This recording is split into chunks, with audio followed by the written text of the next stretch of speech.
Hello everyone. So in the last lecture, we had seen how we can pass the input towards our C program terminal, and using printf function, how we can print one statement or print one number using logic. The logic is that we use the percentage sign and the extra character, which is if the variable is integer, then we can put the d percentage d. If the variable is character, then we can put the percentage c, and float के लिए percentage f, and so on. Now we are going to focus the input statement, means how we can pass the input towards our programming in C terminal. Okay, so uh, likewise we use the printf function similarly to pass to get in the sense, we pass the input towards our terminal, towards our program, and get the data necessary from user, process them, and throw the output.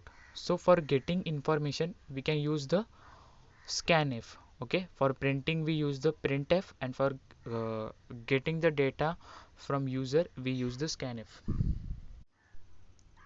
Okay, so scanf is the one of the commonly used function to take input from user. Scan means we check the entire data and get the input, and f stands for function. So scanf function means that round bracket is the function in our C program. Okay, so this function reads formatted input from the standard input output such as keyboards.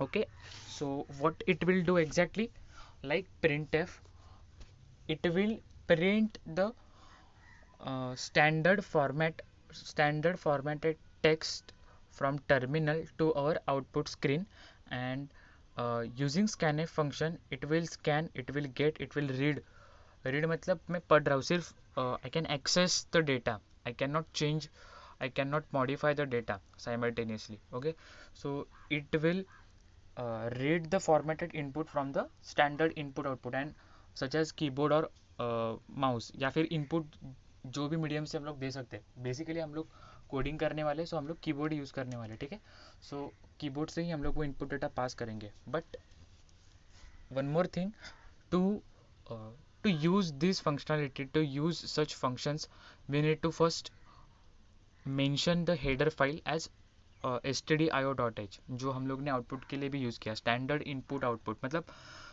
जेवढे पण आपले input output operation असणार आहेत त्या सगळ्यांसाठी we use the stdio.h header file. So in our entire C syllabus from program 1 to program n, जितने भी programme हम लोग देखने वाले, we use the standard input output header file for all those program. Okay, back to point. Now here is one example with integer input.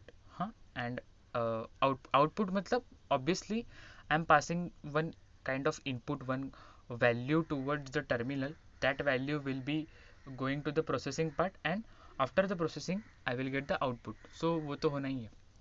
ठीक है, तो यहाँ पे देखो मैंने एक इंटीजर लिया है named as test integer. Okay, सिर्फ उसकी वैल्यू असाइन नहीं किया है, I am declaring that variable only, I am not initializing it. Initialization मतलब मैं उसको वैल्यू पास कर रहा हूँ, like int test integer is equal to 5, is equal to 10, is equal to whatever. Okay, then the next line is printf enter an integer. Okay, so the line tells us printf means we are going to print something on the output screen. So वो line double coat में लिखा है तो वो as it is pass होने वाला है, क्योंकि वहाँ पे परसेंटेज साइन है क्या नहीं है. if and only if the percentage sign along with the character, then the uh, that part of the printf statement is considered to be the logical part, and the logic या फिर the value interpretation is happening on that time. But if the statement consists only characters, the combination of characters or numbers, then that statement as it is printed on our output screen. So enter N integer, वो output में देखो as it is print हो रहा है. Number जो बाकी वाला part है वो इग्नोर करो फिलहाल, फोकस करो एंटर एन इंटीजर. सो वो पार्ट वहाँ पे डिस्प्ले हो रहा है. Okay, then the next line scanf percentage d. Okay, जो हम लोग ने प्रीवियसली किया था ऊपर, वही हम लोग अभी इनपुट, स्पेसिफिकली इनपुट दे रहे. We can pass direct, we can pass that value directly onto our printf terminal, but that is not the good practice. to to fetch the value from the user, we need to first write the printf. okay, पहले मैंने printf लिखा और उसके बाद मैं scanf में वो value scan कर रहा हूँ. Okay, now see here, focus on the second line scanf. Okay, scanf मैंने लिखा और हम लोग ने क्या डिसाइड किया था कि इंटीजर के लिए मैं परसेंटेज डी यूज़ करने वाला हूँ. एंड वन मोर थिंग, अभी वो चैप्टर के एंड में हम लोग वो टेबल भी देखने वाले कि वो कौन से इंटीजर के लिए परसेंटेज डी है, फ्लोट के लिए परसेंटेज एफ है, वैसे वो पूरा चार्ट हम लोग देखने वाले. ठीक है, सो वो डबल कोट में लिखना है मुझे वैल्यू. डबल कोट में क्यों? क्योंकि डबल कोट में percentage along with character, it makes sense. वो एक लॉजिकल वैल्यू है, वो वैल्यू वो रीड कर सकता है. ठीक है, लेकिन वो वैल्यू कौन सी है? तो कॉमा करके मैंने लिखा है एड्रेस ऑफ टेस्ट इंटीजर. अभी एम्परसेंट मैंने यूज़ किया है at the time of printf. I am not using the ampersand, directly pass the value as it is, like test integer. But here in the scanf, in the input section function, I am using the ampersand. So ampersand tells us that what is the address of that individual variable. So वो कहाँ पे है? तो वो integer पे. तो address क्या बताने वाला है कि वो कहाँ पे एक्चुअली प्रेजेंट है. ठीक है, वहाँ पे वो जाएगा, वो एड्रेस पे जाएगा, वो एड्रेस पे उसकी वैल्यू क्या है, तो फिर मैं एंटर, अभी वो उसके लिए उसने एड्रेस जनरेट किया तो वो उसकी वैल्यू में अभी एंटर कर सकता हूँ. ठीक है, जो कुछ भी है वो, मतलब क्या, एंटर एन इंटीजर, ऐसे आपके आउटपुट स्क्रीन में आएगा और आप लोग वो एंटर कर सकते हो. मतलब उसके बाद आप लोग कौन सी भी वैल्यू, इंटीजर वैल्यू, कौन सी भी नहीं, ओनली क्योंकि डेटा टाइप मैंने मेंशन किया है तो इंटीजर वैल्यू आप लोग इंसर्ट कर सकते हो. ठीक है, ओके. अभी जो आपने वैल्यू इंसर्ट की है, सपोज इसने यहाँ पे अभी वैल्यू इंसर्ट की है 4. Okay, now the next line is printf number. अभी ये देखो, अभी जो ऊपर हम लोग ने किया था ना printf में, सेम सिचुएशन है यहाँ पे. Number is equal to percent d comma test integer. अभी ये हम लोग कब यूज़ कर सकते हैं? If the value is already present in our system. अभी 4 नाम की जो वैल्यू है ये मैंने एंटर की, 4 वैल्यू, और वो 4 वैल्यू ऑलरेडी मेरे सिस्टम मेमोरी में प्रेजेंट है. At that time I can simply display that already presented value on our output screen. समझ में आया? तो जो सेकेंड वाला printf है वो काम कर रहा है थोड़ा बहुत scanf जैसा, but it is not the scanf, it is not the input scenario. It will only print the value which were already stored in our database, which are already stored in our memory. Okay, so I hope कि आप लोग को वो difference समझ में आ गया होगा scanf और printf का. ठीक है, फिर भी एक बार बोल देता हूँ, आउटपुट में जो एंटर एंड इंटीजर है ना, वहाँ पे वो 4 वैल्यू है वो यूज़र ने इनपुट की है. वहाँ पे हम लोग 5 भी डाल सकते हैं, 9 भी डाल सकते हैं. ठीक है, वो जो वैल्यू है वो नेक्स्ट लाइन पे एज इट इज़ प्रिंट हो रही है, क्योंकि वो वैल्यू मैंने एंटर की है. सिर्फ मुझे डिस्प्ले करनी है कि मैंने कौन सी वैल्यू एंटर की है. ठीक है, उसके लिए अभी ये हम लोग चेंज नहीं कर सकते. जो नंबर वाली वैल्यू है ना, सेकेंड वाली printf वाली वैल्यू, वो हम लोग चेंज नहीं कर सकते because it is already present in our system. Okay, अपना ये जो मैं डायरेक्टली फ्लो में गया, मैंने वो वाला पार्ट स्किप किया, लाइक हैश इंक्लूड stdio.h. फिर से बोलता हूँ, हैश क्या है मेरा? हैश है मेरा macro. Include is my pre processor. then stdio is my header file, sorry, stdio is my header file, dot h is my extension of that header file. Then the next line will be int main function. Main function is the entry point of each and every C program, like C program, C++ program, Java program. Main function is the entry point, and int is the return type, and I am returning 0 value, and return 0 is my closure of that program. Okay, अभी main function और return 0 के बीच में जो कुछ भी है वो मेरा ब्लॉक ऑफ कोड है, जो एक्चुअल मेरा प्रोग्राम है. ठीक है, ओके. नाउ एक्सप्लेनेशन उन लोग ने दिया. Here we have used percentage d format specifier inside the scanf function to take an integer input. Okay, वो हम लोग ने ऑलरेडी भी देखा था. When the user enters the integer, it is stored in the वो उस वैल्यू कहाँ पे स्टोर कर रहा है, वेरिएबल में स्टोर कर रहा है। और वेरिएबल क्या है, एक डब्बा है स्टोर करने के लिए। At the time of variable concept मैंने बोला था कि अपनी किचन में डब्बे रहते बहुत सारे, शुगर का है, नमक का है। सो उस पर हम लोग एक नाम लिख, लाइक सपोज सारे के सारे स्टील के डब्बे हैं, एक डब्बे में मैंने शुगर स्टोर किया है, एक डब्बे में मैंने सॉल्ट स्टोर किया है। So how we can identify, so we put the label the on the outside of the container. Okay, so that label is helpful to tells us that what is inside the what is inside that container, salt or sugar. So similarly, variable is the kind of container, is the kind of dabba. On that dabba we can store some value, and that value type is nothing about our data type. Okay, so वो variable में हम लोग store करने वाले। Okay, अभी इन लोग ने float double का दिया है इनपुट आउटपुट। ठीक है, देखते हैं अभी। देखो प्रोग्राम, अभी ये हैश इंक्लूड मेन वाला में, अभी हम लोग आप लोग तो फैमिलियर हो गए होगे कि इंक्लूड क्या है, hash include and main function वो सब क्या है, वो आप लोग को अभी पता चल गया होगा। ओके, इन दिस प्रोग्राम यहाँ पे दो मैंने वेरिएबल लिए हैं, num1 एंड num2। कॉन्सेंट्रेट करो थोड़ा, मैं क्या बोल रहा हूँ। मैंने दो वेरिएबल लिए हैं, first is num1, second is num2। The data type of num1 is float and the data type of num2 is double. Okay okay, now the दो जो मैंने नंबर लिए हैं वो दो नंबर मुझे यूज़र डिफाइन चाहिए, मतलब मैं नहीं पास कर रहा हूँ, उसके वैल्यू पास किए गए, मैंने num1 इज इक्वल टू 5 ऐसा पास किया नहीं, मुझे यूज़र से वैल्यू चाहिए। जो यूज़र यूज़ करने वाला है वो उसे एंटर करेगा उसके हिसाब से, जो उसको वैल्यू चाहिए वो। उसके लिए हम लोग स्कैनएफ यूज़ करने वाले, ठीक है, क्योंकि स्कैनएफ से ही मैं इनपुट दे सकता हूँ। But before that I have to print something, क्योंकि कुछ तो सेंस होना चाहिए ना। तो उसके लिए मैंने क्या किया, एंटर अ नंबर, या फिर ऐसे हम लोग डाल सकते हैं कि enter a first number, that value will be anything whichever our needs our wants. Okay, so उसने लिखा है एंटर अ नंबर, हम लोग कुछ भी लिख सकते हैं। ओके, देन मैंने स्कैन एफ किया।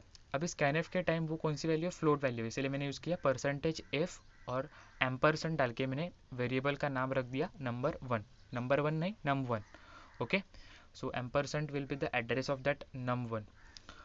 देन द नेक्स्ट लाइन, मैंने एंटर अनदर नंबर या फिर एंटर सेकेंड नंबर। ओके, और मैंने सिमिलरली उसे स्कैन किया है, but in this line the data type of the variable is double.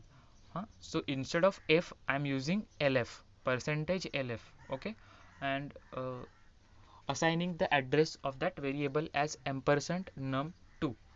और नेक्स्ट दो लाइन में मैंने सिंपली प्रिंट किया है, जो मैंने ऑलरेडी वैल्यू यूज़र से ली है वो मैंने सिंपली प्रिंट की है। देखो num1 percentage F.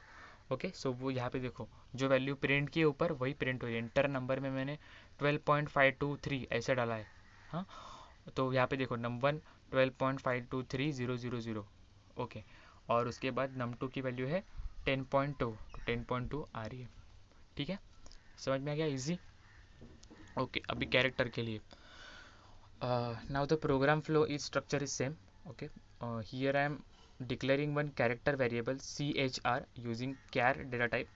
Okay, printf से मैं वो डाल रहा हूँ कि एंटर है कैरेक्टर, आप लोग कैरेक्टर डाल सकते हो। ओके, स्कैनएफ में मैंने क्या लिया, कैरेक्टर है इसलिए परसेंटेज सी, और एड्रेस स्कैन किया मैंने वेरिएबल का जिसका नाम है c h r, ampersand of c h r. Okay, और जो यूज़र वैल्यू डालने वाला, जैसे कि इसमें डाला है जी कैरेक्टर डाला है, आप लोग एच डाल सकते हो, एस डाल सकते हो, वॉट एवर यू वांट।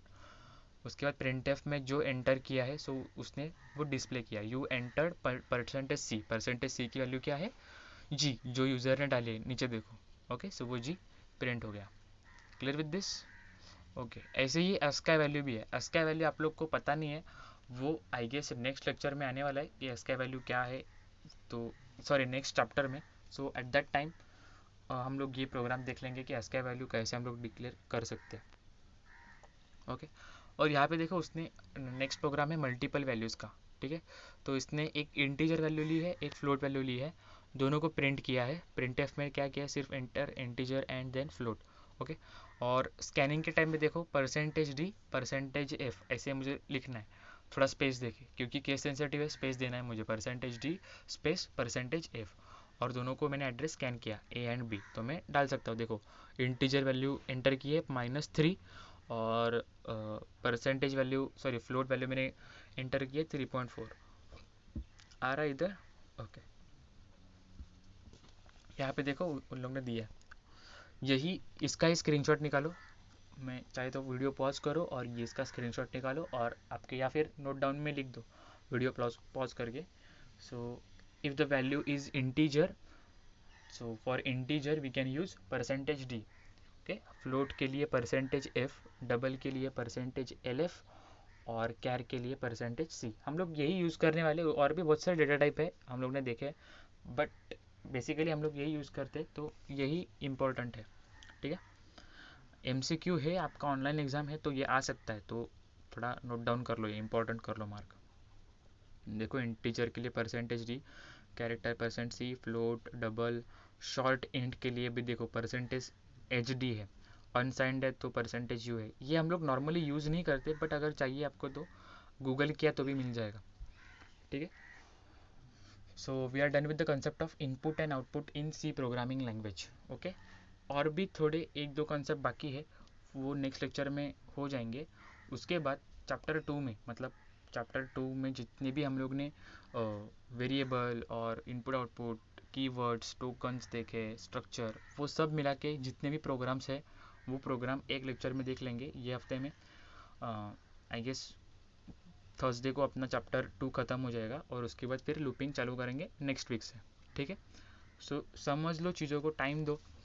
और नहीं समझ में आ रहा है, मेरे वीडियो से समझ में नहीं आ रहा है तो गूगल करो या फिर कमेंट सेशन में डाउट बोलो और फाउंडेशन बिल्टअप करो। क्योंकि अगर आपको सी नहीं आ रहा है, so ultimately you are not able to get the c plus plus, Java and all the programming languages. ठीक है, सो जितना हो सके उतने कोर कंसेप्ट पे फोकस करो और build a professional foundation. Thank you.